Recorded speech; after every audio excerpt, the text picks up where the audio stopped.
Hello guys, this is your friend and we are back with a new fanfic.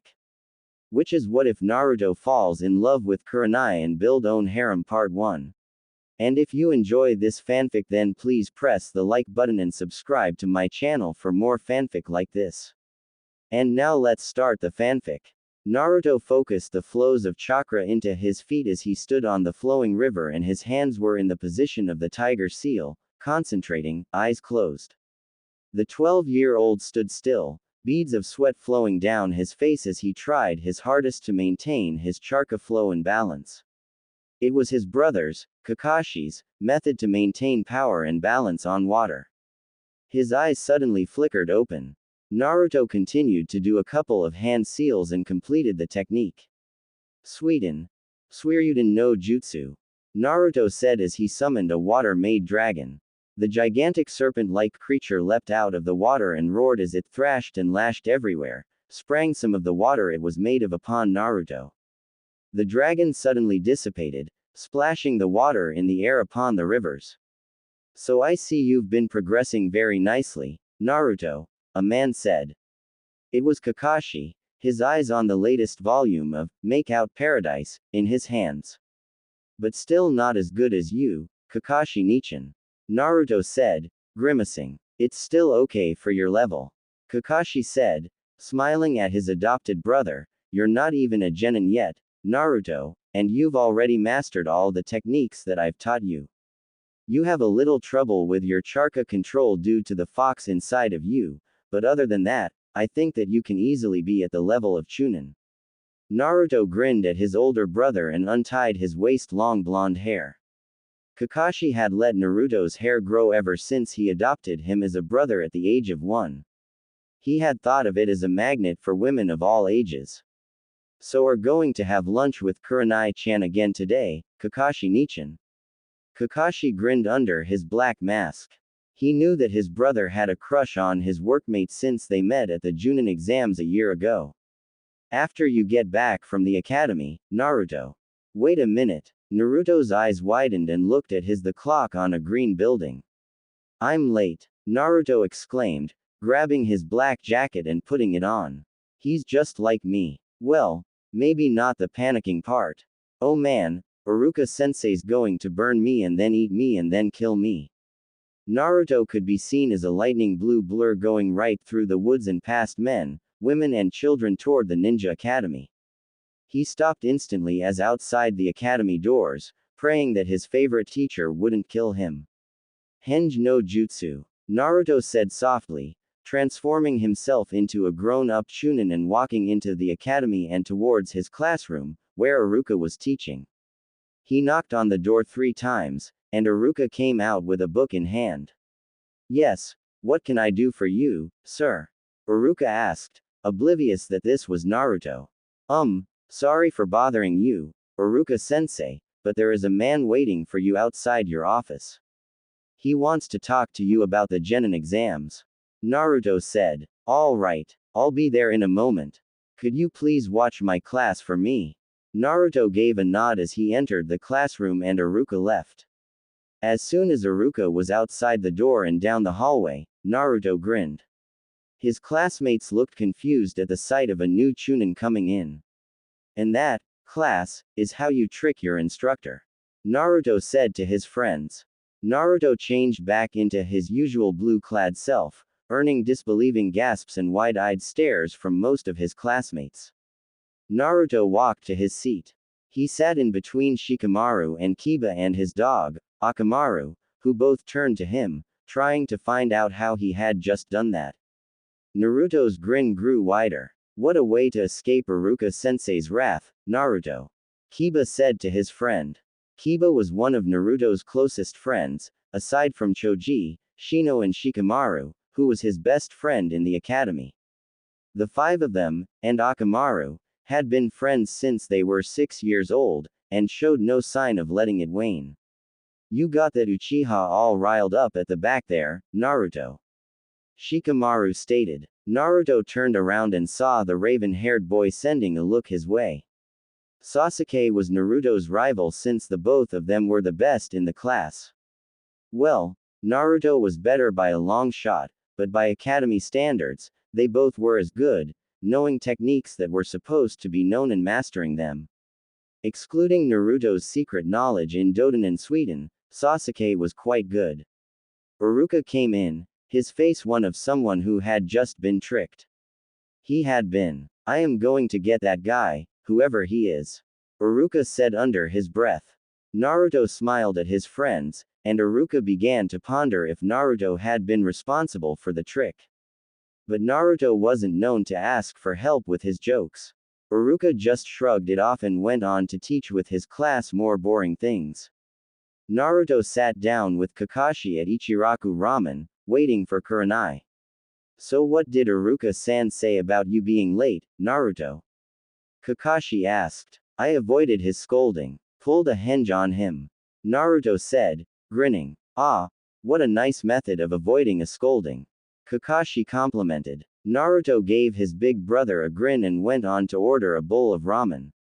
Hey guys, sorry I'm late. Kurenai had come, in her normal attire. For once I'm earlier than someone. Kakashi teased his compatriot. Naruto blushed when he saw Kurenai and turned away from her. Kurenai took a seat next to Naruto and noticed his light blush. She giggled. What ramen, lady? The shop owner asked Kurenai, preparing another batch. Miso, please, Kurenai said and then turned to the blushing Naruto. So, Naruto. Naruto turned to his crush, mustering a not-so-nervous smile to hide his emotions.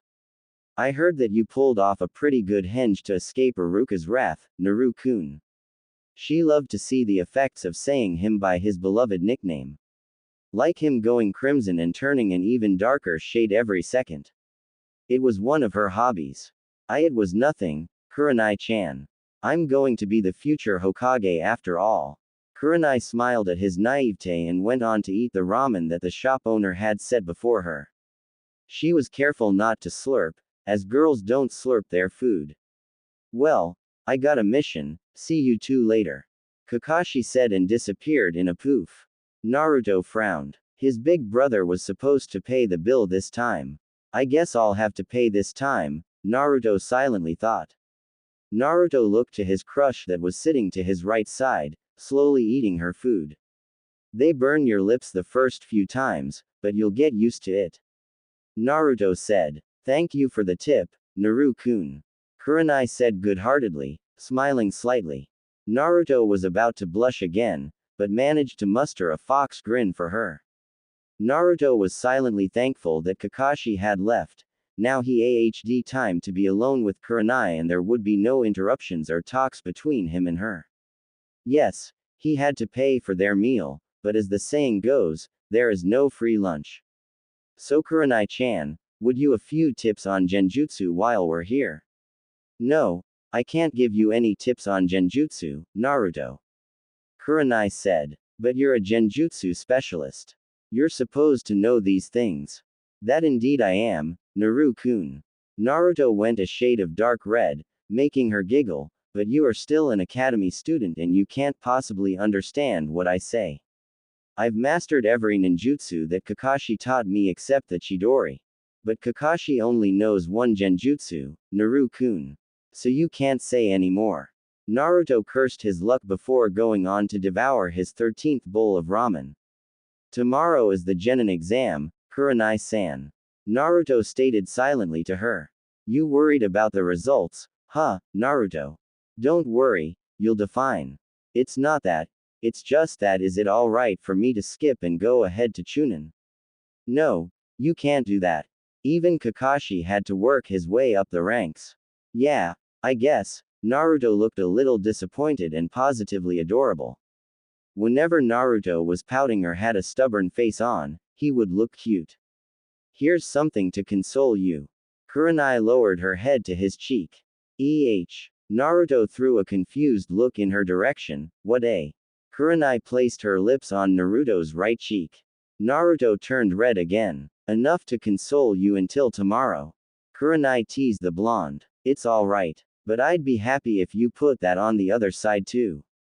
Don't push your luck, Uzumaki-san. Kurenai said, frowning playfully at him. Naruto shrugged and turned to the front and the boss put the check before him.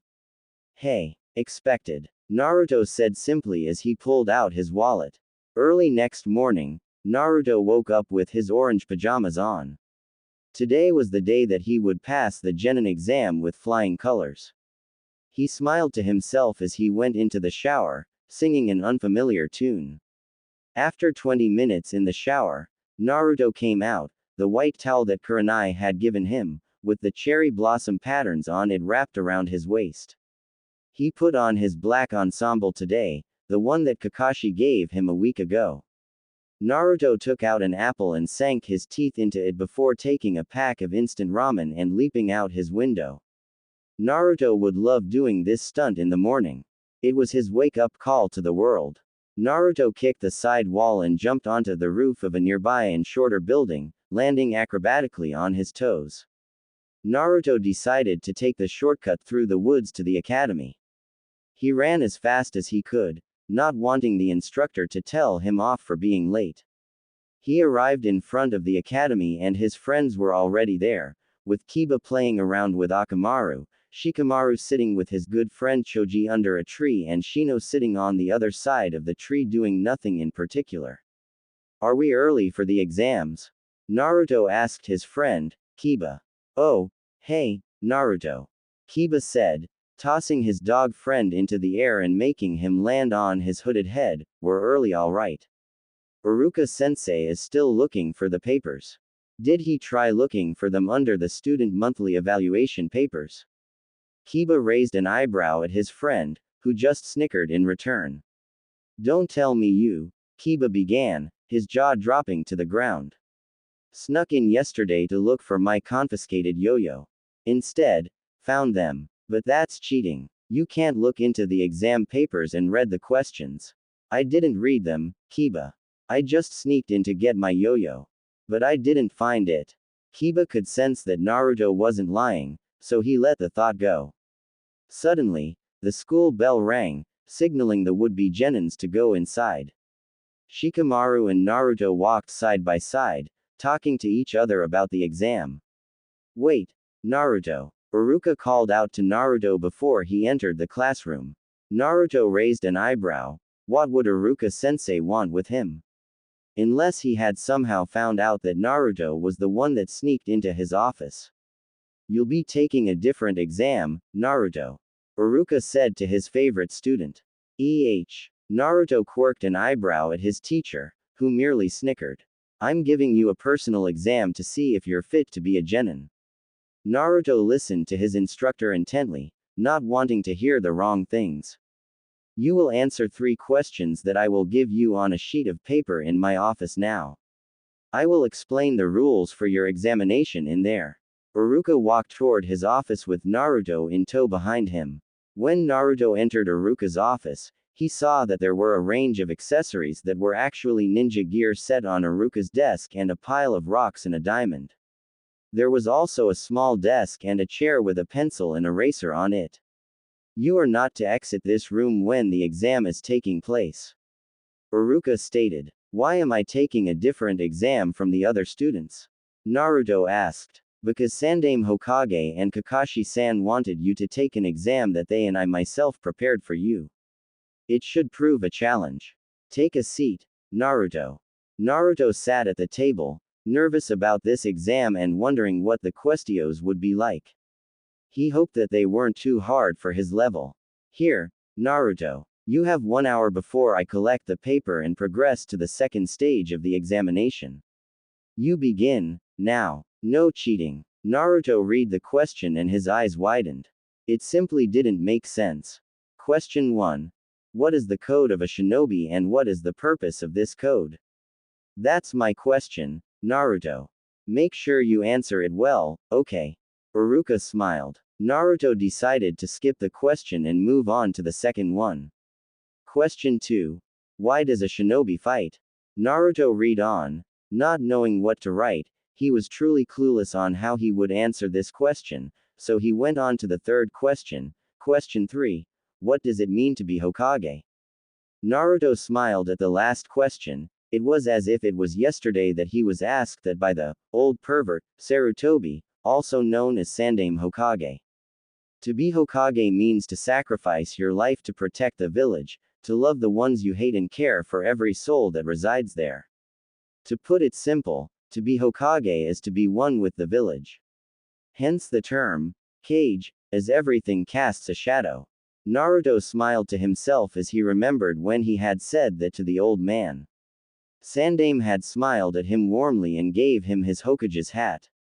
He had said that he couldn't accept it, but the old man said he had 20 more back in his office. He could spare Naruto one. The blonde boy accepted it heartily. Naruto wrote what he had said down on the paper, leaving him with 2 more questions left. He studied the second one first, before going on. Naruto remembered that he was shouting to his brother Kakashi one day when he was laughing about his ambition. Naruto set him straight that day. I will protect the people that I care about, Ni-san. Including you and Kurenai-chan. And then I will be Hokage and protect the village. To protect the people he cares about, Naruto repeated in his mind. Naruto, you only have 2 questions left. Do your best. Iruka said, checking up on him. If you answer all of these correctly, I'll treat you to 4 bowls of ramen. That made Naruto all the more determined to pass. Naruto looked at the second question for a good 20 minutes, not realizing that half the time had already passed by. He didn't panic, though. Naruto remembered Kakashi tell him the answer to the second question. A shinobi fights for the good of a mission and to protect the ones they love. Naruto put that answer down on the paper, smiling to himself before looking to the first question, the only question left on the paper. Naruto scanned it thoroughly. What is the code of a shinobi? Naruto asked himself, scratching him temple. Naruto pondered the question, with a certain scarred chunin at his student's attempt to solve it. The blonde youth concentrated on the question for a while. Naruto, if you can't answer the first question, you might as well quit. Naruto snapped himself open and looked at his teacher. He glared, but he didn't answer Iruka or retort his instructor, he just kept silent. The code of a shinobi is to follow the mission to the end and remain true to his village, but what is the purpose of the code? Naruto questioned himself. We have new cannons out there, Naruto. That is what we want to avoid.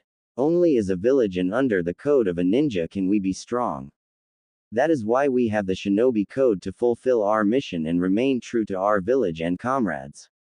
Naruto's eyes snapped open again, remembering those words from Kakashi and hurriedly scribbling them down. Satisfied, he turned it into Iruka. Iruka's eyes widened at the answers that Naruto had given him. Just like Hokage-sama said, he is 1 in a million, Iruka thought. Iruka looked to his blonde student, who was staring at his feet. You passed the first stage of the exam, Naruto. Iruka said out of pride and relief. Naruto shook his fist at himself, happy and content with his result. On to the second stage of the exam, follow me please, Naruto. Iruka continued. Naruto followed Iruka out of the room and building into the nearby woods. Fight me, Naruto. If you can hit me 10 times before I hit you 10 times, you will pass the exam.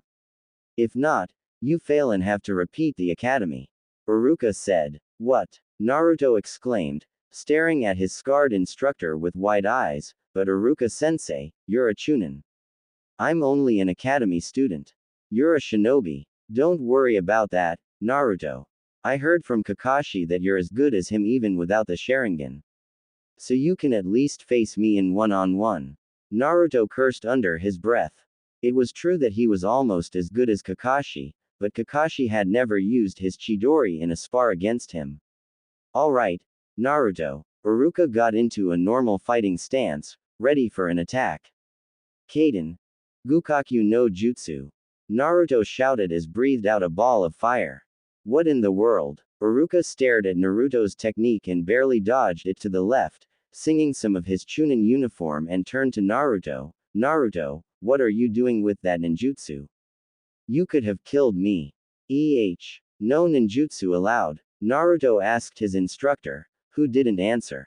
Use as much as you want, but a hit only counts if you make a direct hit to me and I didn't manage to block it. Ninjutsu damage doesn't count. From a window in the classroom that showed the outside, Kiba saw what was going on. He knew that Naruto was skilled, but certainly not that skilled. My turn, Naruto. Kaden. Hausenka no Jutsu. Iruka called out, making a few hand seals and unleashing a barrage of fireballs at his student. Naruto dodged the barrage of flames, only to be met by a swift kick from Iruka. Upon hitting Naruto, he turned into a log, making Iruka's eyes widen. Behind you, sensei, Naruto called out, kicking Iruka's back, making Iruka fall. The teacher simply couldn't keep up with Naruto's techniques. Iruka only knew two Kaden, the Hausenka no Jutsu and Karyu Enden, which he avoided use at all times, except when he was full on chakra and desperate. Here I come, Iruka-sensei. Naruto registered another kick to Iruka. Gotcha. Iruka caught Naruto's leg and swung him to a tree. Kawarimi no Jutsu. Naruto turned into a log and reappeared behind Iruka. What? He's fast at doing hand seals, almost as fast as. Take this, Iruka-sensei. Naruto registered an elbow to Iruka's stomach, making him double over in pain, before Naruto sent him into the air with another kick. Kaden. Hausenka no Jutsu. Iruka shouted, releasing another barrage of flames. Sweden. Sukoden no Jutsu. Naruto exclaimed, performing extremely fast hand seals and made water from a decorative fountain outside the academy cancel out the attack, leaving Iruka vulnerable in the air to an attack. Naruto punched Iruka hard in his chest before he landed and Iruka responded with a counter kick to Naruto's shoulder. But Naruto turned into a log again.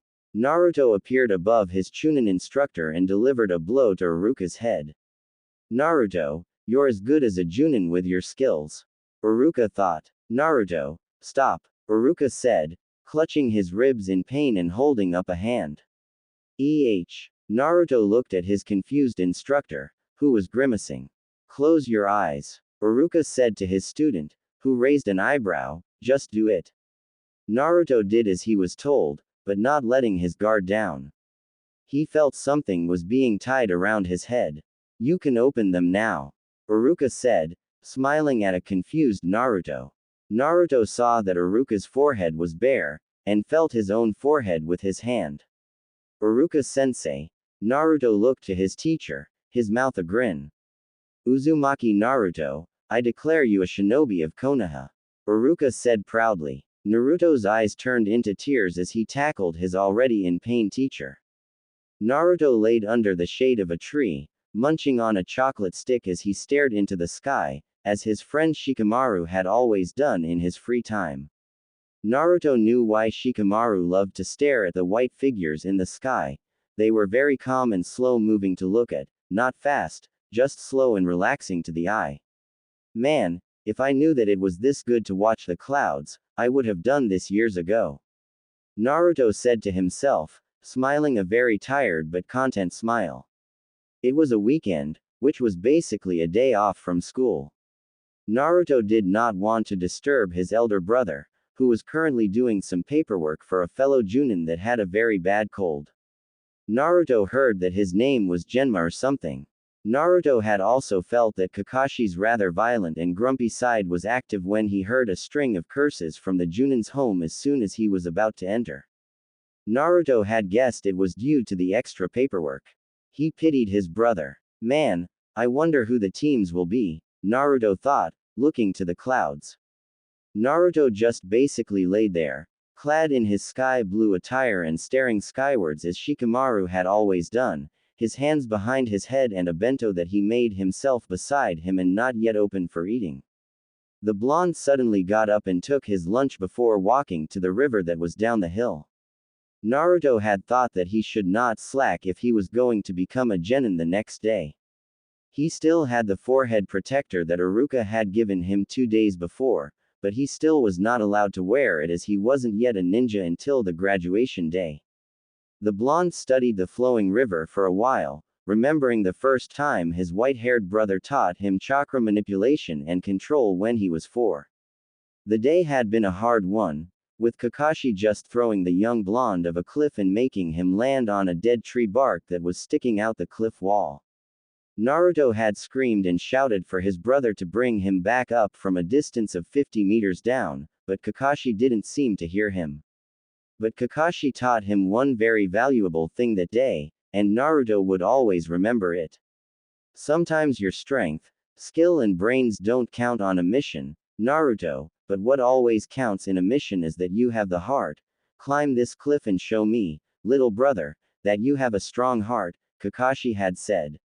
Naruto had tried to climb the cliff with several attempts, but he was still a 4-year-old, he had weak arms. Kakashi had taught him that all he had to do was concentrate chakra into his hand or feet and they would stick to any surface that he desired. Almost 4 solid hours had passed and Naruto was still sitting on the dead bark. Until it was almost sundown, the young boy had been clueless. A strong heart, Naruto repeated to himself, remembering the exercise long ago. At sundown, Kakashi was still waiting for his brother to come up. The 4-year-old Naruto concentrated his chakra flow to be equally distributed to his 2 feet. The young boy put a foot on the cliff wall and slowly walked upwards, taking unsteady steps. He put one foot after the other, and finally, after a few uneasy and tense minutes, Naruto had reached the top of the cliff, panting. Kakashi was sleeping at that time, his perverted book on his face. Naruto chuckled as he remembered that was the same day he invented a taijutsu technique that Kakashi would forever remember as a very painful one. Ancient Konoha forbidden taijutsu move, 100 years of pain, which was basically a kick in Kakashi's private area. Kakashi got up to a world of hurt, of course. The next few hours until midnight the 4-year-old Uzumaki Naruto spent dodging the eventual kunai and shuriken from his pervert of a brother. At the end of the day, Naruto was found asleep in a tree, where he had sought shelter from Kakashi. Kakashi had found him at midnight, more out of worry than of anger. He wanted to do something really mean to his younger brother, but the sight of him asleep was just too cute to disturb. Kakashi damned his younger brother and his adorable looks instead. Naruto walked on the flowing river nervously. He had not perfected his chakra control like his brother, though he was close to it. Kakashi had taught him almost 50 techniques. Most of them were high-level ones that required minimal chakra control, such as the Kaden, Karyuenden, which let forth a missile of flaming chakra. Most of the techniques that Kakashi taught the blonde were techniques that depended on the chakra usage. Which meant the more chakra, the more powerful the attack. Control, Naruto said to himself as he stood on the flowing river concentrating on his chakra control, which was one of the key factors of the strength of Kakashi's most powerful killing move, Chidori. Control is what I need to gain balance and power. Suddenly, Naruto did the hand seals required for the technique, but the chakra didn't make itself visible in his hand.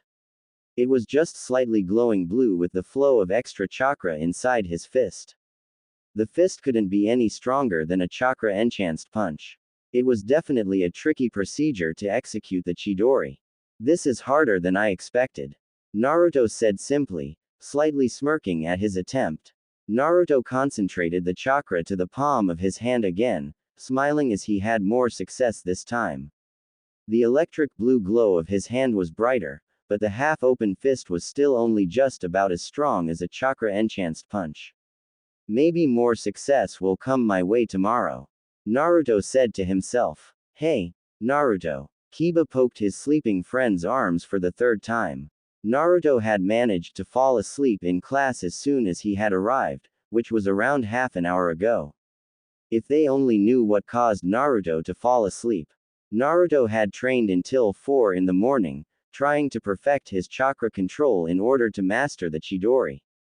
Naruto still wasn't able to create a brilliant blue electricity after almost a year of practice, which meant that his control wasn't up to scratch. It also meant that it was almost impossible to do the Chidori for the moment. Shikamaru, who sat 2 seats in front of Naruto, smiled at his canine-using friend's attempt to wake up the blonde, to no success. Meanwhile, Iruka was peeved. I guess I better wake him up now. Iruka sighed as he walked to where Naruto was snoring away, the protective headband Iruka gave him in his left fist. Naruto, the ramen stand is on fire. Iruka whispered into Naruto's ear. Tell them I'll lend them money to make a new stand. Naruto said, half asleep. Iruka lost his patience and banged his fist on the top of Naruto's head. Ow! What was that for, Iruka-sensei? Naruto shouted at his teacher. You were asleep in class, idiot. Iruka countered, his voice just as loud as Naruto's, causing the majority of the class to cover their ears shut. Iruka continued, the angry tone still in his voice, I'm about to announce the teams, so pay attention. Iruka went back down to his desk and took out a list from a drawer in his desk. Before I go on, I'd like to congratulate you all on achieving the title of Genin. Iruka began, looking to all his students before him, I am about to announce the teams from my class, which will be teams 6 through to 13. But before that I'd like to give an award to the Outstanding Student of the Year. An award that some of you know as Rookie of the Year. As you all may or may not know, every year has an outstanding rookie in it. The last person to achieve the title was a boy that went by the name of Hyuga Neji, but I don't know him personally, he was in another class. This year, my class contains a person that has been outstanding throughout the year. Sasuke smirked arrogantly, confident the award would be his. Other hopefuls, such as the year's taijutsu specialist, Akamichi Choji, were a bit tensed at getting the award by eating his potato chips slightly faster than usual. Kiba had his fingers crossed and Naruto was just looking lazily to his scarred teacher, wanting to fall asleep again. Naruto honestly did not care who would get the award, he just wanted his teacher to get over with it and announce the teams. The blonde looked over to the Uchiha, who had an arrogant smile on his face. Naruto sighed as he turned away. Iruka took out a scroll, made from cloth and smiled to the students. Rookie of the Year, Uzumaki Naruto. Iruka said with pride, looking to Naruto. The blonde had fallen back into a slumber. Kiba sighed as he looked at his sleeping friend and proceeded to hit him on the head as Iruka had done. But this time, Naruto caught his wrist before the fist landed on his head. I'm awake, you don't have to hit me, Kiba. Naruto said as he released his hold. Naruto walked down to his teacher, who handed him the award, smiling with pride. Congratulations, Naruto, Iruka said to him and added, let's have ramen later. Naruto literally jumped with joy as he heard those words escape Iruka's mouth. Meanwhile, Uchiha Sasuke was fuming. He was cursing in his mind. Of all the people that could have been the receivers of the award, it had to be his rival. Sasuke accepted the fact that he blonde had been almost equal to him, but why did he have to receive the award? Sasuke had shown time and time again that he was the best. But not this time. Not the time when it mattered. He glared at Naruto. Naruto looked at the scroll before him, slightly smiling. This put him a step closer to his dream as Hokage of the village. Kiba looked over to his friend's award. Man, I would give anything to get one of those, you're really lucky. Here. Naruto passed him the scroll, shocking Kiba, you worked harder than I did, you know, Kiba. Take it, I don't that I'll be needing it. Naruto, Kiba looked at the green scroll in his hands, shocked. Consider it a token of our friendship. Naruto finished, still smiling. Naruto was suddenly hugged very tightly by a very emotional Inuzuka Kiba. I love ya man, Kiba exclaimed to the blonde genin, who couldn't breathe. Several male genins backed slowly away from the two boys while most of the females, which included Naruto's and Kiba's fangirls, drooled and let out sighs. Ah, blonde and brunette, that fiery spirit that binds them, one blonde girl thought. Kakashi, you've turned our little brother into a pervert. Iruka thought. Kiba, could you please stop hugging me now? Naruto barely let out. Kiba let go of his friend and gripped the scroll tightly. Naruto smiled. Now that all the excitement is over, I would like to announce the teams. Iruka began, his face business-like. Team 6, Kyugi Nakuru, Amaname Mako and Karasu Choma. Team 7, Uzumaki Naruto, Nara Shikamaru and Inuzuka Kiba. Kiba high-fived his newfound teammate. Naruto as the blonde looked to his right, where Shikamaru was seated, and the lazy brunette gave him a thumbs up. Team 8 shall consist of Yamanaka Ino, Haruno Sakura and Uchiha Sasuke. The girls high-fived each other. It was clear to them all that Haruno Sakura had set her sights on the Uchiha, while the blonde girl, Ino, was her best friend and had a secret crush on the lazy genin sitting next to Naruto, the one and only Shikamaru. Of course, Shikamaru was oblivious to anything that had to do with love or crushes. Naruto didn't hear Team 9 being called out, but heard the next one. Team 10 shall consist of Akamichi Choji, Hyuga Hinata and Aburame Shino. Excuse me, I came to pick up my team. Kurenai had entered. Naruto saw her and started to hide under his table, his friends Kiba and Shikamaru looking at him. The only things visible from the front of the desk were his fingers. Akamaru jumped from the comfort of the inside part of Kiba's jacket to check what was wrong with the head of class, Uzumaki Naruto, who was apparently blushing. Oi, Naruto, are you okay, man? You're as red as a tomato. No, a chili. Shikamaru looked at the woman that was standing in front of class. She looks like Naruto's description of the girl he liked, but. Naruto, can that be the angel you told us about a month ago? Naruto mouthed something to his friend that went along the lines of, shut up. Team 7, your Junin instructor is here to pick you up. Iruka called out. Naruto slowly came into view and received a smile of congratulations from Kurenai. The three boys walked slowly to the front and left the classroom after giving a thanks to Iruka and followed their female instructor outside. They were under the shade of a tree from the afternoon sun. Naruto was leaning against the tree bark, Kiba had his hands in his pockets and Akamaru was in his jacket and Shikamaru was on the branch of a tree, looking through the leaves to the clouds. Alright, you three, let me introduce myself. I'm Yuahi Kurenai, a genjutsu specialist. If you may, I like karaoke and my favorite kunoichi comic Hakusen. My dislikes are people who betray their comrades, in battle or otherwise. Kurenai pointed her index finger to Kiba, whose dog Akamaru barked eagerly. My name's Inuzuka Kiba, I'm quite friendly once you get to know me and this here is my friend Akamaru. I like to watch races at the stadium and dislike my show off of a sister and the Hokage's wife's cat. My dream is to one day be an Anbu captain. To you, the one with the black ponytail. Kurenai looked to Shikamaru. Me. You can call me Shikamaru. I like staring at the clouds and playing shugi if you're a good player. I dislike troublesome things. I don't think I have a dream. Kurenai turned to Naruto, who was still slightly sleepy from training. I'm Uzumaki Naruto. I like ramen, I guess, and dislike people who look down on other people or are too arrogant for their own good. My dream is to become Hokage. Kurenai raised an eyebrow at how his tone had very much resembled Kakashi's. Alright then, please meet me in front of the Atsui Ravine tomorrow morning at exactly 9 a.m. Kurenai said, earning nods from her new students except for Shikamaru, who barely grunted. I'm a newbie at being an instructor, but I'm just about as strict as Iruka, if not more. You're all dismissed except for Naruto.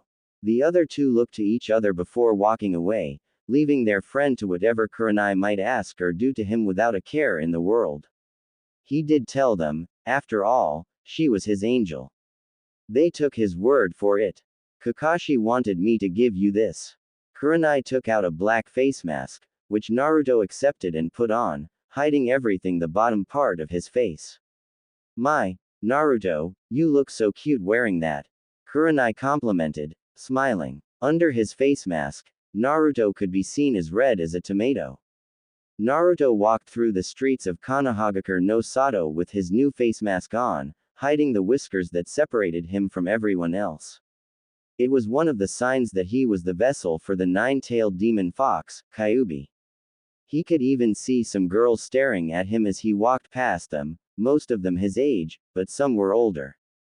To Naruto, It was simply another magnet for girls, as when he passed by girls, he could feel their curiosity burning. Naruto arrived at the Atsui ravine, and saw that his two teammates, Kiba and Shikamaru, were already there. They were apparently talking to each other on a large stone. About what? Naruto didn't know at all. He slowly approached them, not as sleepy or droopy as he was yesterday. To tell the truth, Naruto was feeling quite energetic today. After a good rest and breakfast, he was up to form again. Hey, guys, Naruto greeted, smiling under his face mask. How's it going? Oi, Naruto, we've been waiting for you for half an hour. Where were you? Kiba, I got lost on the road of life. Naruto simply said, imitating Kakashi. Since you're all finally here, we can begin. Kurenai said, hanging upside down from a tree, chakra focused to her feet. You three are to get this from me. She held up a golden bell for the three to see. They focused on it intently. But if you use the wrong way of getting it from me, I will send you back to the academy. Kurenai added, smiling evilly at the trio of boys. What? Kiba almost shouted to his new teacher while Shikamaru and Naruto kept quiet as they listened intently to the next words Kurenai would say. What do you mean? I mean that you have to get the bell from me the right way before noon. But what do you mean by the right way? Kiba inquired. Kurenai disappeared from sight as if the wind just blew her away. Man, this is troublesome, Shikamaru drawled as Naruto took out a kunai. She meant teamwork, Naruto said, playing with the kunai in his hands. Naruto signaled something to Shikamaru and Kiba with his eyes and they too disappeared in a flash, leaving a very impressed Kurenai, who was hiding. So he cracked it easily, as expected. Now the challenge begins. Naruto, Shikamaru and Kiba were on the branch of a large tree, planning their strategy to get the bells. Naruto happened to be the strategist. So, that's your plan. Better than mine. Shikamaru grinned at his friend. Let's go on ahead with it, then. Kiba said as Akamaru barked in approval. Naruto nodded to the other two and they vanished from sight, leaving Naruto very much alone on the tree branch. The blonde jumped to another tree branch and onto the ground, dusting his pants off. He looked to his left. He could sense movement. Naruto did several hand seals and disappeared from sight. Kiba jumped from tree to tree and met up with Shikamaru in the clearing. You remember the plan, Shikamaru? Kiba turned to his lazy friend. Shikamaru nodded and they ran, looking for their instructor, Kurenai. Meanwhile, Naruto was running through the forest searching for Kurenai by himself, as Kurenai watched him. Naruto was fast, running here and there, but his tracking techniques weren't as good as Kakashi, but it also proved as an advantage to Kurenai as she had specialized in Genjutsu and Kawarimi no Jutsu. To put it short, Kurenai was an expert at ambushes and the sort. She was a master of hiding in silence, which was one of the high factors if you wanted a clean assassination. Damn it, where is she? Naruto called out, scouting the area around him. At the time, Kiba and Shikamaru were back in a part of the forest, searching for Kurenai and their ticket to becoming a ninja for life. Suddenly, a kunai was thrown their way. The two broke away. So you managed to find me after all. Expected of an Inuzuka clan member. Kurenai had 3 kunais between her fingers of both her hands. But can you really win without Naruto? You need him too, you know. You're absolutely correct, Kurenai-sensei. Kiba said, smiling at the situation. Shikamaru's face imitated Naruto's old fox grin. Meanwhile, Naruto was watched by Kurenai's shadow clone, who was leading him the wrong way by Kurenai's orders as the team's chances of succeeding would be cut in half without him. Suddenly, Naruto poofed into nothing. The clone's eyes widened. Suddenly, Kiba and Shikamaru poofed into nothing. This time Kurenai's eyes widened as she learned what had just happened. She heard a rustling from the trees. Amazing what Kage Bunshin no Jutsu can do, Kurenai-sensei. Shikamaru. The two were in a tree, grinning at her. She was tricked by the genin. You see, Naruto's plan was to distract you with shadow clones of us. He knew you'd be going after us first. So in our places he created clones of us by combining the Kage Bunshin no Jutsu with the Henge no Jutsu. They were the clones. Shikamaru explained Naruto's plan to her, smirking. Pretty good strategy, but why did you just reveal yourself? You've spoiled your element of surprise by showing me where you are. Kurenai said, smirking herself. Do you know that Naruto never split with us? Kiba continued, grinning, the Naruto that's off in the woods is just another shadow clone. Kurenai's eyes widened. She was suddenly tied up in a wire, preventing her arms from moving at all. Behind her was Naruto, the wire connecting to his left fist. A ninja must look underneath the underneath, Kurenai-chan. Naruto mused. Kurenai sighed in defeat and smiled to her students. They truly were a team. You three, pass. Kurenai said, still smiling at them, can you please untie me? Naruto obliged and she handed Kiba the bell. The three of them grinned. Tomorrow, meet me in front of Ichiraku Ramen.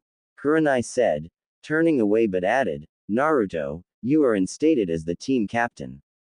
You've proven your qualities. Naruto's eyes widened as Kurenai disappeared in a poof and Shikamaru and Kiba gave him a headlock and words of congratulations barks in Akamaru's case.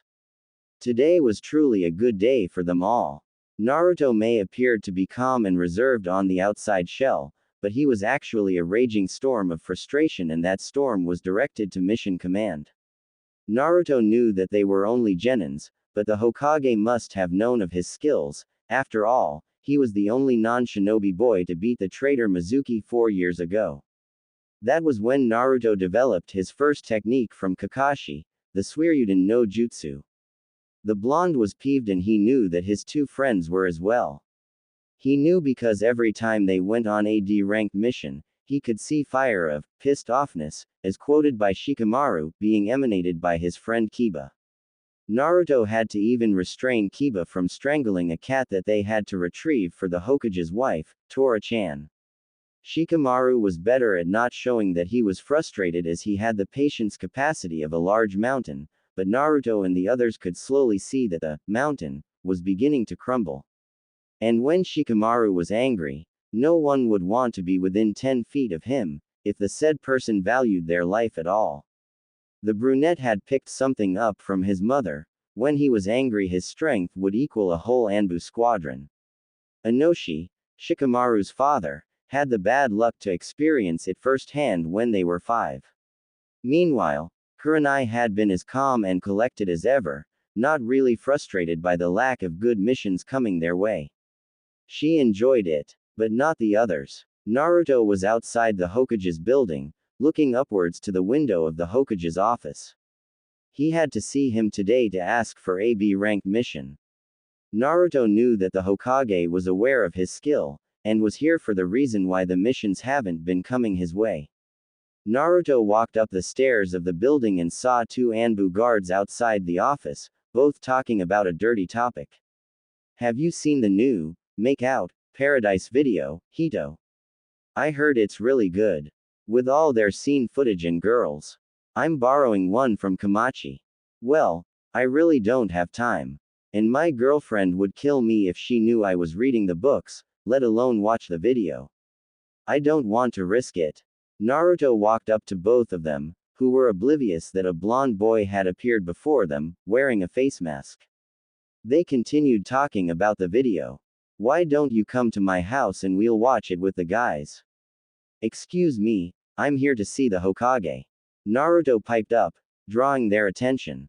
The one wearing a dog mask, Hito, looked at the half-masked blonde that had his hands in his pockets and had lazy eyes in place. He bent down to his height. Why are you here to see the Hokage, little boy? He asked. I need to see him about my team's missions. They're all too lame, Naruto said. And may I ask what kind of mission are you requesting as a genin? B-ranked or A-ranked? Naruto said simply and suddenly heard a snicker. It was the taller of the two, the one who was leaning to the wall. Naruto frowned. Aren't you a bit too inexperienced to get a B-ranked mission, let alone A rank? So is the Hokage in? Naruto asked looking at the tall Anbu. Yes, He is in, but you cannot see him. He has more important members to attend to than talk about missions for a genin team, he said, making Naruto frown more. Sorry, but I have to see him now. Naruto proceeded to walk through the doors, only to be stopped by the blade of the anbu that was leaning by the wall. You want me to make this painful for you, don't you? Naruto stated simply. Suddenly, Naruto started making extremely fast hand seals, surprising the anbu. Raiden. Raidaraden no Jutsu. Naruto thrust his left hand forward, sending the anbu member through the door and in the process, demolishing it. Naruto walked in, not minding the twitching anbu on the ground in front of him and shocked one behind. Naruto, how many times have I told you not to do that to the anbus that are outside my door? Now look at it, it's destroyed for the umpteenth time. The Hokage was at his desk, the same dirty book that Kakashi read almost every day in his hands. Naruto took a seat in front of the desk as if nothing happened.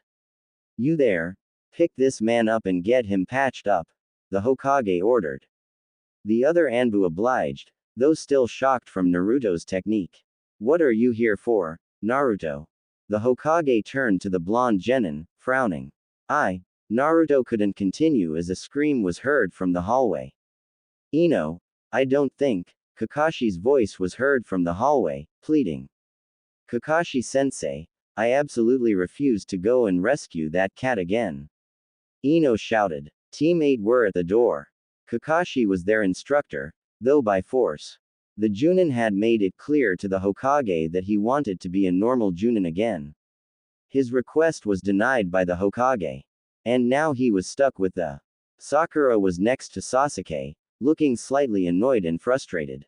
Sasuke, on the other hand, was as stoic as ever, hands in his pockets and frowning.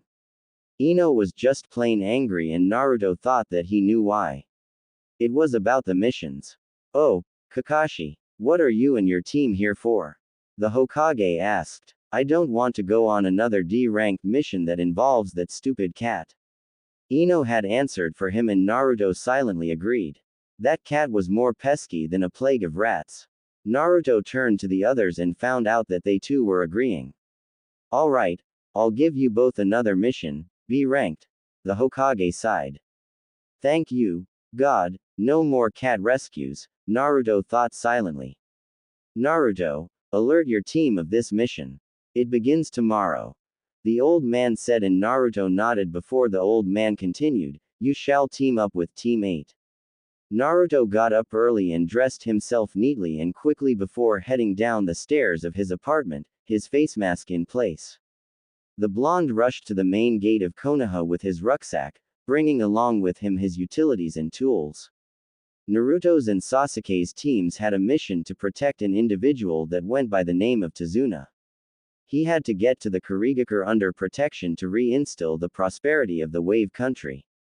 It was not going to be an easy task as the rumors of 2 S-class Nukenins were involved in the opposite corner of the mission. Hey, Naruto, Kiba called out to him, waving a hand in greeting.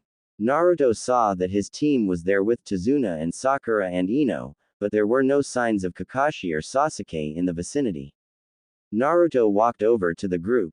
Hey guys, how's it going?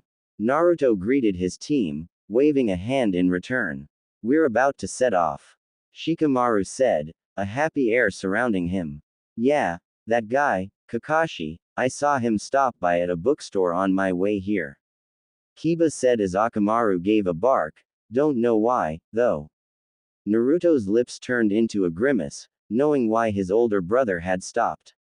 Suddenly, Kakashi and Sasuke appeared in a puff of smoke before them, Kakashi scratching the back of his head in apology and Sasuke showing no emotion as usual. Naruto sighed. He could never get used to his brother being late at any time. Alright then, now that we're here, let's all go on with our mission. Kiba said. This earned nods from the ninjas and a grunt from Sasuke, who definitely had some kind of attitude problem that needed fixing. Kakashi was trying to fix it, but sometimes you need the necessary tools for a certain kind of fixing, and Kakashi did not have the correct tools for the repair that Sasuke needed. The team walked on for a while, Kiba whistling a tune to himself, Shikamaru having his hands in his pockets, looking to the sky as a slightly red Ino was walking right beside him. Sasuke was trying to ignore a begging Sakura, who was trying to weed out a date from him. Kakashi was walking beside Tazuna, quite silent. Kurenai was walking next to Naruto, who was at the tail of the group, looking to the front. Suddenly, Naruto stopped as the team walked on. Kurenai turned to him. "What's wrong, Naruto?" Kurenai asked as Naruto's eyes were directed at a puddle. The puddle, actually, two puddles, were at the side of the road. Naruto drew a kunai. The puddles turned into two ninjas, both wielding heavy harpoons in their hands. "We are the demon brothers. Now hand over that old man you got over there." Naruto basically sighed at the synchronized voice of the two ninjas. He then turned to Kakashi, who looked like he was smiling, then to Kurenai, who was indeed smiling. The other genins except Shikamaru had huddled around Tazuna, kunais drawn. "Finish them quick, Naruto. We need to get to Wave Country soon." Kakashi said. "Are you looking down on us? We're the..." one of them began to say, but Naruto had created a shadow clone, who had its kunai drawn and threatening to slit the ninja's throat. The other ninja backed away for a moment. This boy was more dangerous than he looked. He charged at the original Naruto, who merely moved aside. Kurenai was in the path of the ninja, but got out of the way, moving right. Suddenly, Naruto vanished from sight and reappeared behind the ninja. "Who in the world are you?" the now trembling ninja asked, beads of sweat visible. Naruto did not answer him but knocked him unconscious with a blow to his head with his elbow as his shadow clone did the same to the other ninja. The speed and the way Naruto handled the two ninjas impressed all of the present genins that stood there, rooted to the spot, watching a whistling Naruto walk back to the group after tying the demon brothers, as they were known, upside down from a nearby tree. "Let's get on with our journey then, guys," Naruto said, as though nothing happened. The genins slowly moved away from their formation that was intended to protect Tazuna. Naruto kept quiet as he walked with his friends and his brother. The genins were quite impressed with Naruto, but Sasuke was turning green with envy. How could the blonde be any better than him? He was convinced he was the best. Meanwhile, hiding from them, was a mist Junin with a white face mask covering half his face. He silently watched the ninjas walk through the woods, half of his mind impressed that the genin had eliminated his men so easily, the other frustrated that such a ninja was in the group that he was to wipe out.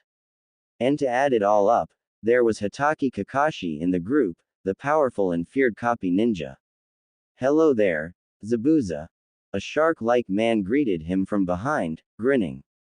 "Kisame." Zabuza turned to face the man, frowning. "What are you doing here?" "I've decided to take a breather from my partner. He's a bit too unemotional. I don't have time to talk to you, Kisame. I have a job to do," Zabuza said. Suddenly, Kisame pulled out his sword and Zabuza blocked it with his. "Your skills still haven't gone down one bit. Nor have they improved." Kisame used the force of his arms to try and bring his blade upon Zabuza, snickering. "HMPH. I have things to do. Maybe later, we can finish," Zabuza said as he and Kisame put their swords back in their sheaths on their back. Kisame suddenly vanished. About 5 seconds after his vanishing act, a masked person appeared. "Zabuza-san, who was that man?" "He was powerful," the masked person asked. "And old, friend," Zabuza said, almost saying the last word in disgust before turning to the masked person. "Don't need to worry. Let's go." They vanished on sight as the shark-like man watched, smirking. At the time, Naruto and the others were walking up a road going uphill, Tazuna leading the way, followed by Kakashi and Sasuke and the rest of the group. Naruto was at the back of the group with Kiba and Shikamaru, talking about the fight that they had just witnessed between Naruto and the demon brothers. "Man, Naruto, I have never seen you move that fast. You're really skilled," Kiba said, smiling at his friend as Naruto did the same under his mask. "Well, Kakashi Nichin has been teaching me for almost all my life. I think that I owe more credit to him than to myself. He really is a good brother. Your speed was almost blinding to the eye. Shikamaru said, catching the attention of the two boys. What kind of technique did you use? Naruto sighed in defeat as he proceeded to explain his accomplishments and abilities. It was not that big a secret, but he did not like to brag about it. I've been wearing weights since I turned 7. Kakashi gave me a 20-kilogram suit to wear for training, and every time it felt like I could walk normal again, he would add 15 more kilograms. This continued until I was 11, and by then I had a 140-kilogram suit on for training. Naruto explained, happy to tell the story. I took them off at 11 because it was time to learn techniques, and since the weights have taken their effect on me, I can perform seals faster. Kiba and Shikamaru looked to their friend and were impressed by far. Kurenai giggled as she saw Naruto talk animatedly with his teammates. It always brought her joy whenever Naruto was like that. Happy and friendly. That's how boys should be. As Naruto talked to his friends, Ino was catching glimpses of Shikamaru, who was one of the conversationalists in the group at the back. Sakura smiled mischievously to her blonde fellow Kunoichi. She took this as a perfect opportunity to tease her. Hey Ino, why don't you go tell him? Sakura egged on, pointing to the brunette at the back, still having the mischievous smile on her face. You like him, don't you? Shut up, Ino whispered to Sakura, who just kept her smile plastered firmly on her face.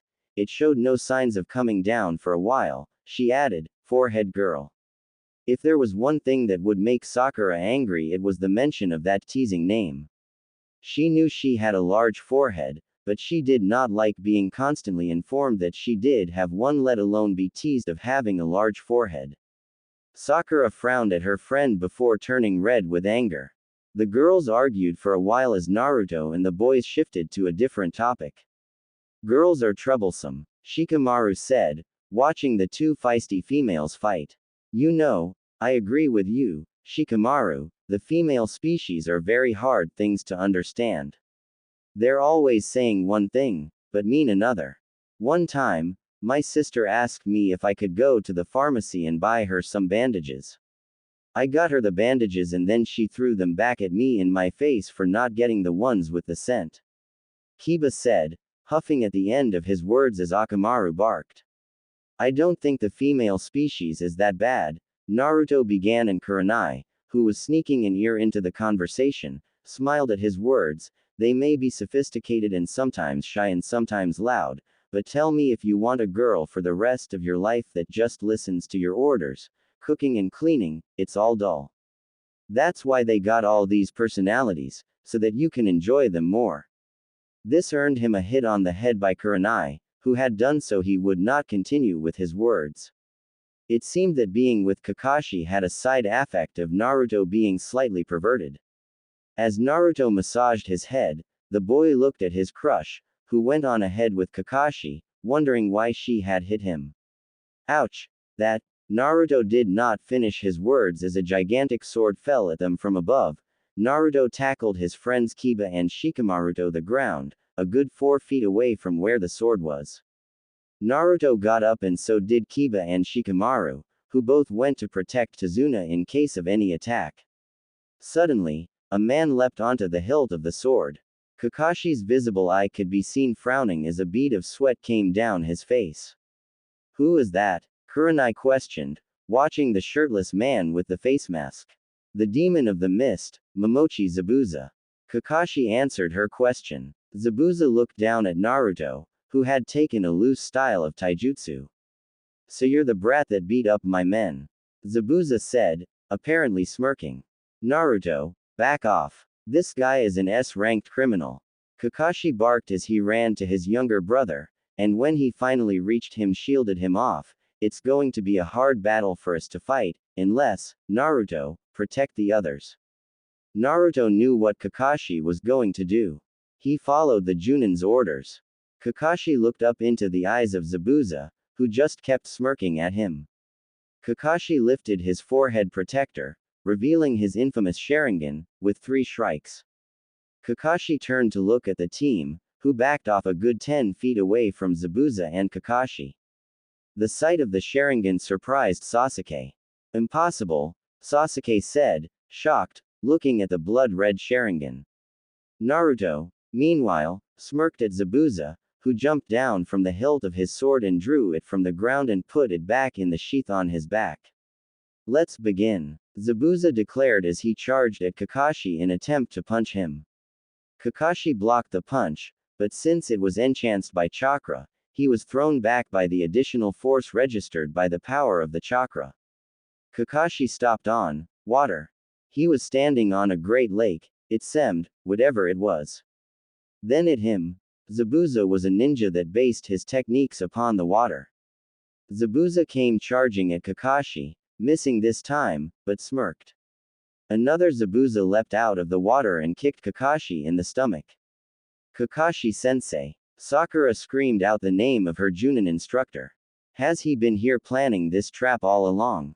Kakashi thought. Suddenly, another Zabuza appeared from under the water, performing hand seals in extremely fast rushes before extending one hand to Kakashi and smiling maliciously. Suoro no Jutsu. A bubble-like sphere covered Kakashi as Zabuza stood there. Kakashi-sensei was defeated, Sakura said in barely a whisper, covering her mouth with her hands, watching her now trapped teacher. How can he? Kurenai was about to move into action when, without warning, several needles hit her limbs, thrown from the woods, making her drop down to the ground, cursing. What the hell? Kiba exclaimed as he watched his teacher on the ground, unmoving. This isn't good. We're at a clear disadvantage. Damn needles, Kurenai cursed, trying to move her limbs to no avail. Suddenly, a kunai was thrown at the closest of the Zabuza clones. It turned into normal water again. Zabuza frowned as he watched as Naruto slowly got up. The blonde took out a folded Fuma shuriken from his rucksack. Release Kakashi now, Naruto ordered as he took a step closer to Zabuza. Naruto, back off, this guy is too strong, even for you. Kakashi called out. Damn, I forgot about this annoying kid, Zabuza thought, frowning. Suddenly, the masked person that Zabuza had talked to before appeared before him. Haku, didn't I tell you to be my backup? Zabuza said to the person. I'm sorry Zabuza-san, but I saw you in trouble. The boy named Haku said, this boy is not an ordinary opponent as a genin. Let me take care of him. Zabuza didn't say anything but grunt as Haku took out 2 needles for each hand. Before we fight, tell me what your name is. Haku said. Uzumaki Naruto. Let's begin, then, Naruto said, dashing at Haku. Haku saw the blur that was his opponent and threw a needle at him. Naruto deflected it back with a kunai and spun himself back. As they fought on water, Zabuza decided to have a talk with his prisoner. Your student is quite good as a genin, but Haku will win. Zabuza bragged. That boy is not my student, Kakashi said, his eyes not facing Zabuza as he was watching the 2 boys fight on the water. He's my brother. Naruto stood a fair distance from Haku, but knew that if the longer he kept the distance between them, the better the chances of Haku hitting him with one of his needles. Naruto had to do something. The skills of his opponent were almost level with him, if not Kakashi's. Naruto had speed on his side, but Haku had the better eye for hitting. He had to engage Haku in close combat to win. Naruto suddenly had a brainstorm. It was a long shot, but it had a high chance of succeeding. Kakashi saw Naruto create 4 shadow clones of himself. Each had a kunai in their hands. The 5 Narutos charged at Haku, who was now outnumbered. They engaged him in taijutsu, and Haku couldn't keep blocking forever. Suddenly, from under the water, emerged another Naruto. Everyone's eyes widened as the new Naruto did several hand seals as Zabuza had. Suoro no Jutsu. Now Naruto had captured Haku. Zabuza's eyes widened. Naruto dispelled his clones and his eyes met with Haku's angry ones. Release Kakashi or else, Naruto left his threat hanging. In the background, several cheers were heard from the others. Yeah, kick his, Naruto. Kiba cheered on, punching into the air. Yeah. Go Naruto-kun. Sakura shouted, her mood enlightened. They heard a chuckle. A loud chuckle. Zabuza was suddenly laughing, tears threatening to escape his eyes. Naruto frowned. Do what you want with him. He is nothing but a tool to me. Zabuza called out. Naruto did not answer Zabuza, but kept his gaze on his eyes. You're lying. Naruto answered, looking from Zabuza to Haku and back. Zabuza was taken aback by Naruto's response. He looked to Kakashi. How do you know I'm lying, huh? You can just kill him for all I care. Naruto kept silent for a while and looked into Zabuza's eyes. It's your eyes, Zabuza-san. Naruto said, shocking Zabuza, your eyes tell me everything. This person is not your tool. You look at him with the same eyes that Kakashi gives me. The eyes of a brother, not a tool wielder. And to everyone's shock, Naruto released his hold upon Haku. Haku got up. Why? Haku questioned, looking to Naruto. Because you're like me. Naruto said simply, smiling to Haku. Zabuza looked to Kakashi and released him as well. Kakashi got up. Oi. Zabuza turned to Kakashi, who was still shocked from the release. That's some kid you've got with you, Sharingan Kakashi. Kakashi smiled to himself and then proceeded to walk to Naruto, passing Haku. He stopped in front of Naruto, who was smiling under the face mask. Come here, you. Kakashi engulfed Naruto in the tightest hug he could muster. Meanwhile, Zabuza and Haku were facing each other, not talking. Suddenly, Zabuza punched Haku so hard his mask fell off, revealing the feminine face of a shocked Haku and then engulfed him in an extremely tight hug. Are you okay, little brother? Zabuza asked. Of course, Zabuza-Nisan. Haku replied. They all stood quietly on the boat, not wanting to draw any unwanted attention. Zabuza and Haku were among their ranks, not saying a word as well. The thick fog that served as natural camouflage for Kurigakure was all around them. Naruto was at the front, sitting with Haku as the raven-haired teenager was trying to avoid stares and the occasional drool from Sakura's mouth and eyes. Zabuza was sitting, cross-legged on the left side of the boat next to a rather nervous oarsman, who was clearly fearful of Zabuza's intensive and battle-hardened looks. Kakashi was sitting at the back of the boat with Sasuke and Ino, calculating their next move once they reached land. Kurenai was sitting to Naruto's right, next to Shikamaru and followed by Sakura. Kiba was sitting nervously next to the demon of the mist, not quite trusting him. Tazuna, could you please give us a heads up on the situation? Kakashi inquired. Tazuna nodded before taking out a blueprint from his rough and torn rucksack. What's that? Kiba inquired, looking at the sketches and designs before him. It's a planning sheet for a structure, I think. Ino said, looking at the blueprint. That's right. I am building a bridge to connect the wave country and the fire country to restore prosperity. Tazuna began to explain, slightly grinning at the hard work he put in for the design, but one evil man thinks I am in the way of his business dealings. He knows if this bridge is to be completed, his business would go down. May I ask who is this man that wants you dead, Tazuna-san? Kurenai asked. He's a wicked and cruel man that goes by the name of Gato. Tazuna said darkly. Gato? As in the Gato of the Gato Industrial Corporation. Kakashi inquired. Yes. Zabuza answered in Tazuna's place, his eyes closed in deep thought. He hired me to take out you guys and kill this man. But he has yet to give the payment. And I doubt he will. Haku added at the end of Zabuza's sentence, he smells like a rat and acts like a tricky weasel. But I think that now we're on your side, I doubt he would be much of a threat to your mission. Naruto turned to the long-haired brunette, taking out a kunai and fiddling with it. Haku, would you and Zabuza come back to Konohagakure with us? Naruto asked. The request shocked everyone except Kakashi and Kurenai, who both slightly smiled at Naruto's question. Haku looked from Zabuza to Naruto and then smiled. I don't know if I could. Me and Zabuza-Nisan are wanderers, you see, we don't have a home or anything after we return. Haku said, slightly grimacing at the fact. You can have the vacant room in my apartment. The landlady had an extra 2-bedroom apartment on the floor above me, so you guys can move in.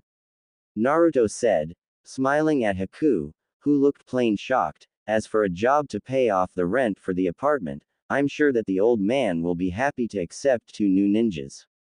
Zabuza snickered at Naruto's logic while Haku just looked shocked at the blonde genin with the face mask, who was apparently grinning. Kakashi sighed at Naruto's words.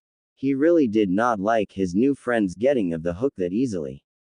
Well, since I cannot argue with that logic, I guess I'll give Konoha a try.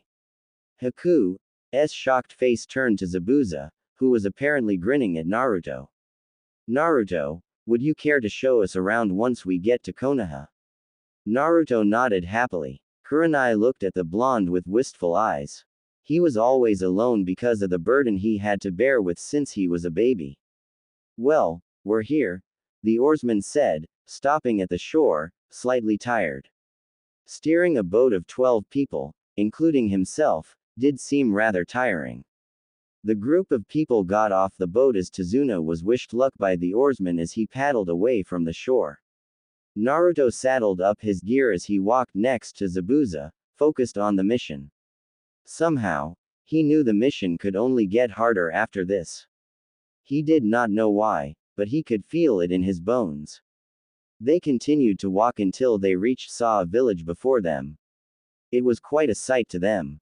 Poor run-down old houses and buildings were in abundance. They were honestly shocked from what they were seeing. The group had obviously never seen such a sight before. They scanned the streets as children were crying by the side, old people were leaning against buildings and the rundown shacks. So this is wave country, Naruto thought to himself, looking around. These poor people, how can they live like this? Sakura thought. This way to my home, you guys. Tazuna called out from way in front, waving a hand to them as a signal to follow him through these streets. They followed him until they reached a slightly messy-looking building, but on the outside there were some flowers planted in an effort to make it look better. This is my humble home, come on in. Tazuna beckoned them. Me and Haku have to take care of business first, Tazuna-san, please excuse us.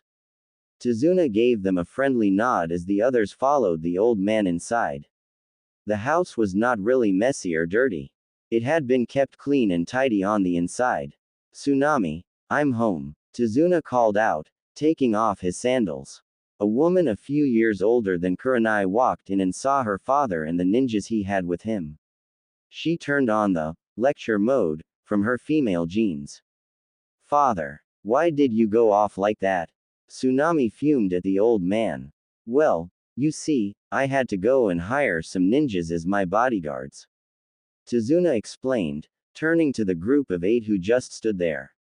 Zabuza and Haku were sitting on a tree branch, watching the village from the outskirts. They did not know why they were there in the first place, but it was a good place to sit down and think, whether they wanted to be there or not. Some chimneys were lit in the village, emitting smoke into the dark sky.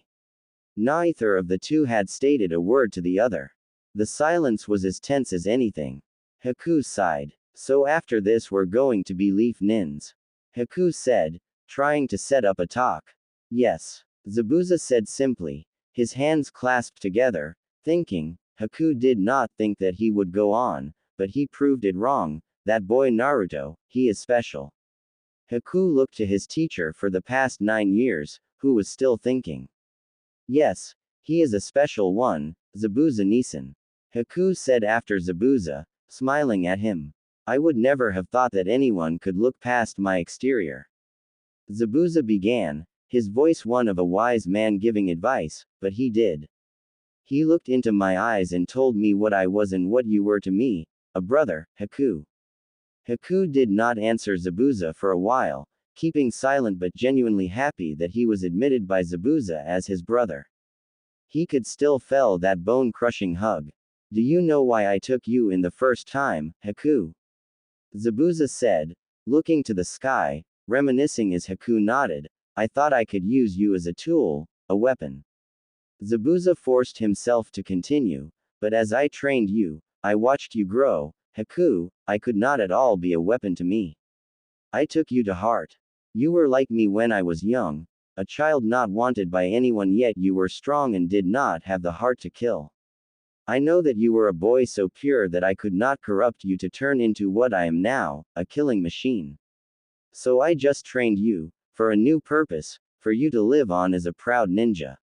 Not take the path that I have trodden, because you were too good for that path. I think it was then, Haku, that I thought that you as my brother. Zabuza looked to Haku, who had tears in his eyes. The conversation had turned emotional for him and the films of salt were slowly leaking out of them, surprising the former demon of the mist. He looked puzzled at the young boy who was crying. Haku, are you crying? Zabuza asked, the teasing tone in his voice. Haku exclaimed, wiping the tears away with his long sleeve as Zabuza began to snicker at his brother. No, I'm not. Just got something in my eye. But both of your eyes are leaking tears, Haku. Come here, Zabuza said, slinging one arm around the neck of the teenager, apparently smiling, and said with a slight snigger, well, Haku, sometimes you are just too innocent, you know. Haku continued to sob, but he constantly tried to stem the flow of tears as Zabuza had taught him, a good ninja never shows his tears. He had taken those words to heart, but the boy just could not take it.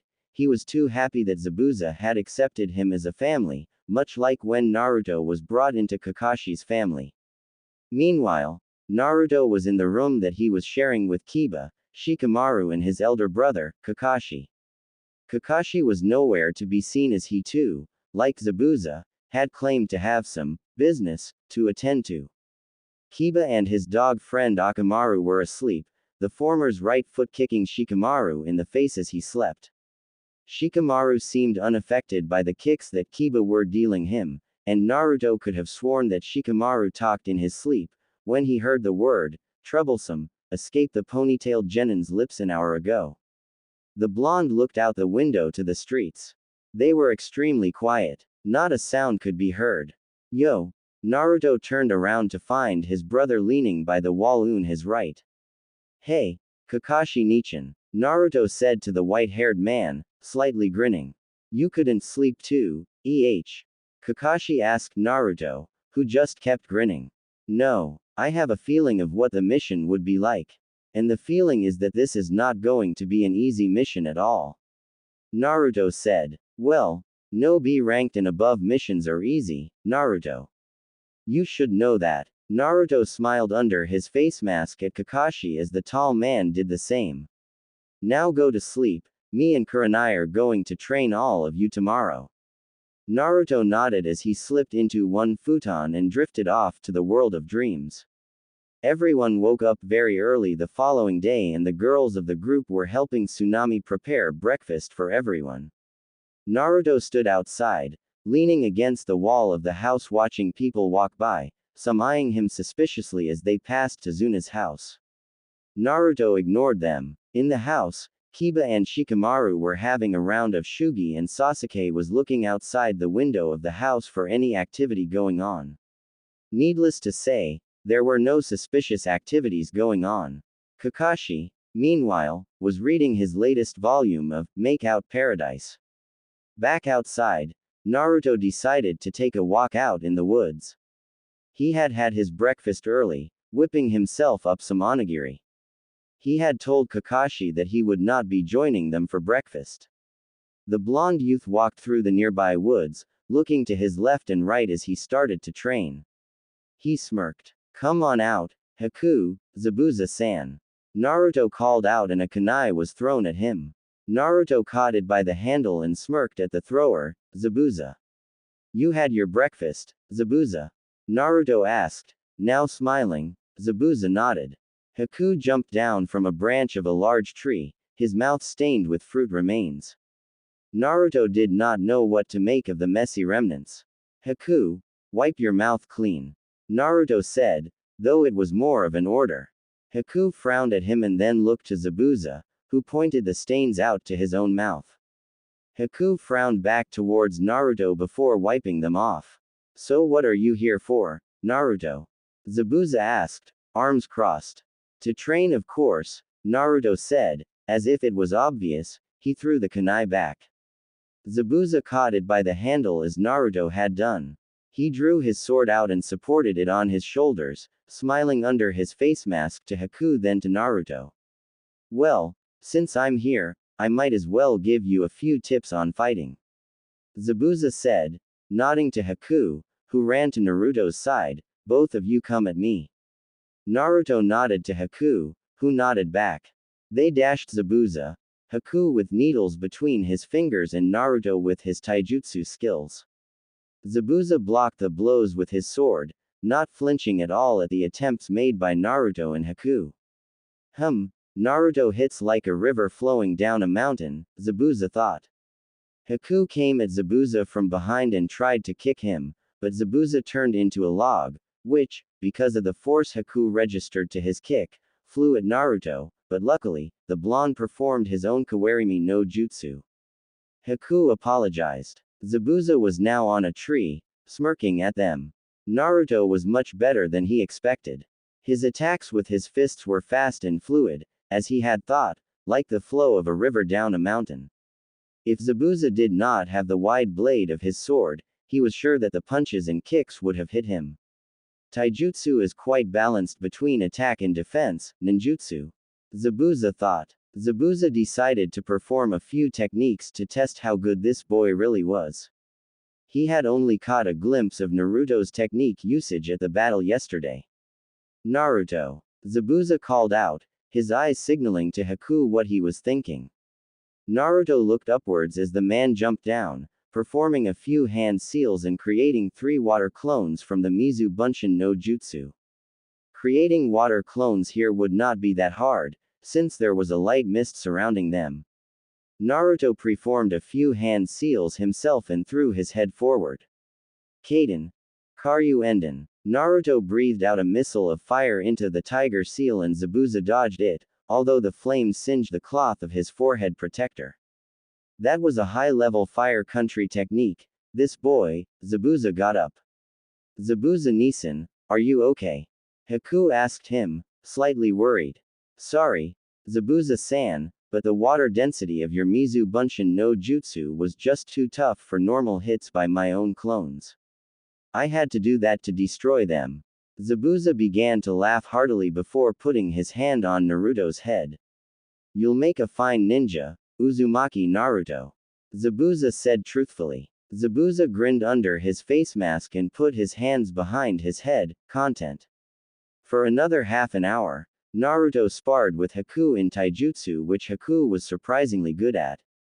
His speed was just below Naruto's, but the boy was making up for it with very tricky fake punches and moves. Naruto used his flowing taijutsu style, weaving in and out of Haku's defense and offense. At the end of the half an hour in which they trained, Naruto was looking triumphant. The match had looked like it ended in a draw, but because of Naruto's stamina, he had edged out the win. Looks like I win, Haku. Naruto said to Haku, who was panting.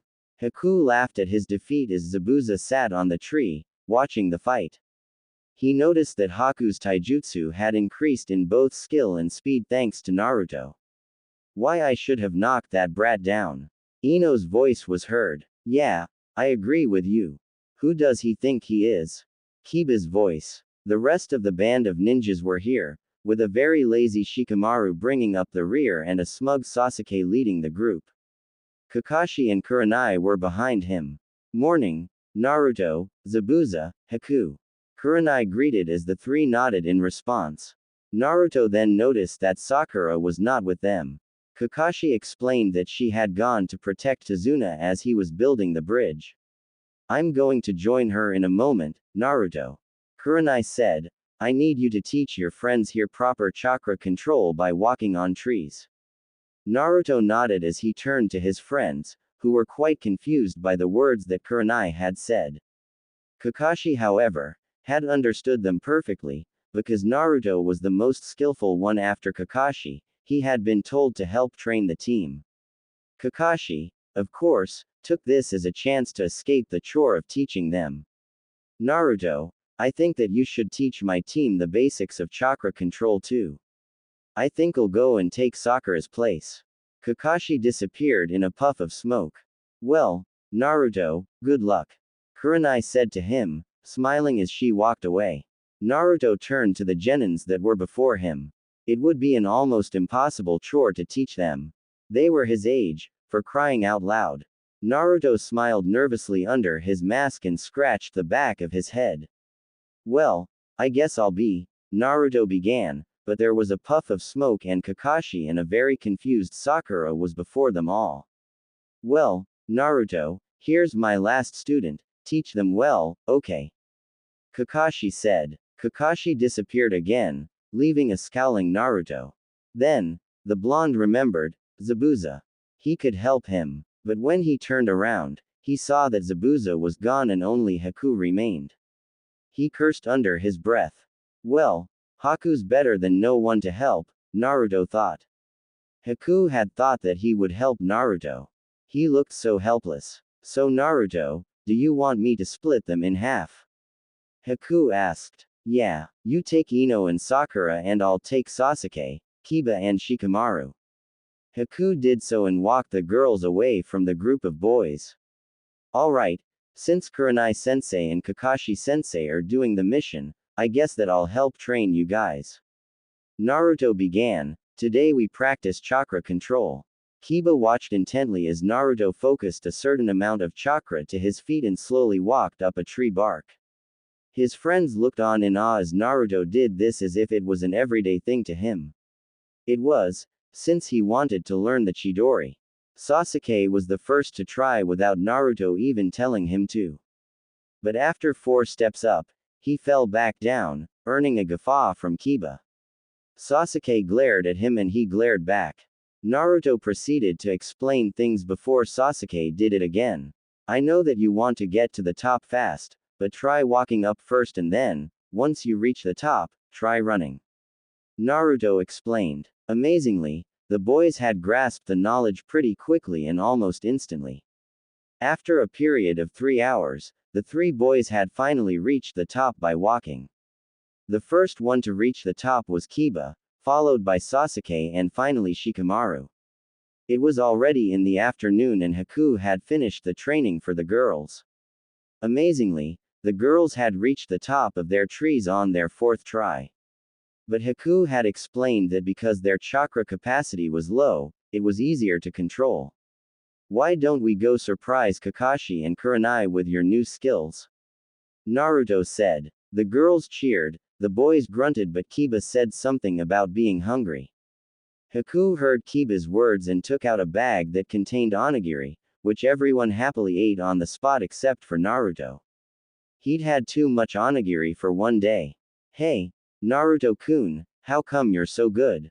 Sakura asked him. Well, you see, I've been practicing since I was 4 thanks to Kakashi.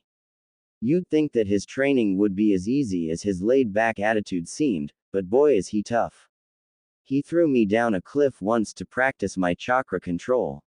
Naruto's last words pretty much shocked his friends. Naruto grinned at them. After a while, Naruto and the others finished eating their food and walked toward the bridge that was still in construction. They saw a mist was surrounding the area and the mist, to all of them, seemed abnormal. They cautiously walked into the mist. Something was not right. Nothing was right in this setting. The village had a lot of mist in its streets, but this looked more like a fog. Naruto could not see anything that was more than a meter away from him. Something was truly wrong. Suddenly, they heard the sound of metal clashing with metal. Naruto could see the mist getting thinner as he heard the sounds of clashing metal getting louder. The group of genins in Haku suddenly saw a shark-like man that was fighting with Zabuza, HS sword, the Kubikiri Haucho drawn. Kurenai and Kakashi were at his flanks, each with a kunai in their hand. Kakashi showing his Sharingan. Who is this guy? Sasuke questioned, a large chakra being emitted from him. Zabuza was panting from fatigue, his sword pointed to the man. HMPH. It's that all you've got, Zabuza? Kisame chuckled, dashing at him. Zabuza's sword and Kisami's blade met again. Kurenai and Kakashi took this as an opportunity to strike. Kisame saw them move to his left and right flanks. The large man used his force and threw Zabuza back before kicking Kakashi in the ribs, sending him flying to the water below. Kurenai was given an elbow in her stomach, making her spit out blood. Naruto, Sasuke and Kiba jumped into action. Focus the chakra into my eyes, now. Sasuke had done it. He had activated the Sharingan. Kisame grew interested in the boy. Sharingan, but still too weak for my tastes, you're still an egg. Sasuke went on to fight with Kisame one-on-one, but Kisame, although big, was as fast as a rabbit. None of the blows or slashes by Sasuke's kunai, in his left hand, connected with him. Kiba moved into the offensive position. Suga. Kiba spun like a tornado to Kisame, who delivered a punch to his head, instantly knocking him out. Sasuke saw an opening in Kisame's defense and registered a kick to the man's shoulder, knocking him back. He grinned wider and thrusted Sasuke's stomach with his palm. Sasuke coughed out some blood, but with his lightning-quick reflexes did quick hand seals. Kaden. Gukaku no Jutsu. A giant fireball came at Kisame. Kisame did some extremely quick hand seals as well. Sweden. Sujin Heki. A wall of water guarded the summoner of its aid. Kisame did more hand seals, the malicious grin still on his face. Sweden. Suiryuden no Jutsu. A gigantic water-like serpent came out of the water. Raishin. Raidaraden no Jutsu. A familiar voice was heard as a figure of a tiger made of lightning dashed at the dragon, canceling the attack. What? Kisame exclaimed as he saw the caster of the ninjutsu. Naruto stood there, his left palm toward Kisame, frowning. You're different from these genin. Kisame stated, picking up his sword. Kisame. Zabuza was back, but Kisame landed a blow in his stomach. Sleep for a while, won't you, Zabuza? Kisame said softly to Zabuza. The unconscious form of Zabuza dropped to the ground along with his sword. Zabuza Nisan, Haku exclaimed, running to Zabuza's side but was stopped by Kiba and Sasuke. They were both exhausted, but knew of this person's strength. Don't stop me. Haku struggled to get free of their hold. This guy's too strong. Haku, you saw how he took them out. Kiba said. We need a plan. Sasuke whispered into Haku's ear, or we'll die fighting. Suddenly, a figure dashed past them, Naruto. Their eyes widened. Oh, you. Kisame blocked the lightning-fast kunai attacks with his sword. Naruto jumped back and threw a shuriken at Kisame. Shuriken. Kage Bunshin no Jutsu. The shuriken multiplied into 6. 2 of the shurikens cut Kisame's shoulders, though the cuts were slight. The other shurikens were blocked by Kisame's sword. He smirked at Naruto, who smirked back at him.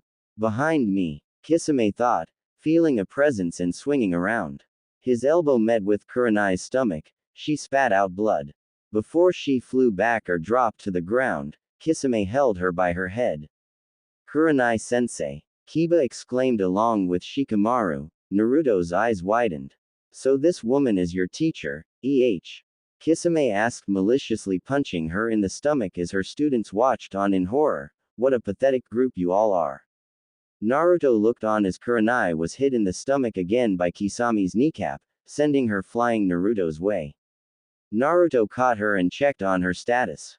Kurenai sensei. Kiba came running with Shikamaru to their teacher. Sorry, Naruto, I guess I wasn't a good teacher. She closed her eyes. Naruto slowly set Kurenai down on the ground as Kiba and Shikamaru went to their teacher, worried as ever. Naruto just stood there, his eyes covered by his locks. It began to rain. Droplets of water were dropping from the sky. Naru-kun, Kurenai once said to him as he blushed in the ramen stand. Are you angry at me, kid? Come on, take your revenge, Kisame said, his malicious smile in place, showing all his teeth. Suddenly, Naruto did extremely fast hand seals and grabbed his right wrist. His hand grew a light blue due to the chakra that was gathered there. Kisame's smile widened. A chakra-enhanced punch was all he had to offer. Kisame charged at Naruto. If you're not going to make your move, then allow me to kill you. Kurenai had been brought to the others and was being checked on by Haku. Kiba looked on at the battle, whatever the outcome was. As Kisame brought down his blade, Naruto disappeared. There was no sign of him. Where did he go? Kisame said, looking around. Nothing but rain. Here. Naruto was suddenly standing on Kisame's sword, his eyes widened. The right hand of Naruto's was getting bluer by the second. Let me tell you one thing. Kisame's eyes were in fear from the piercing look in Naruto's eyes. If you ever hurt the ones I love, prepare for your sentence. The sound of 1,000 birds was heard in the air. Naruto thrust his right hand into Kisame's chest. The others looked on in shock. Single quote.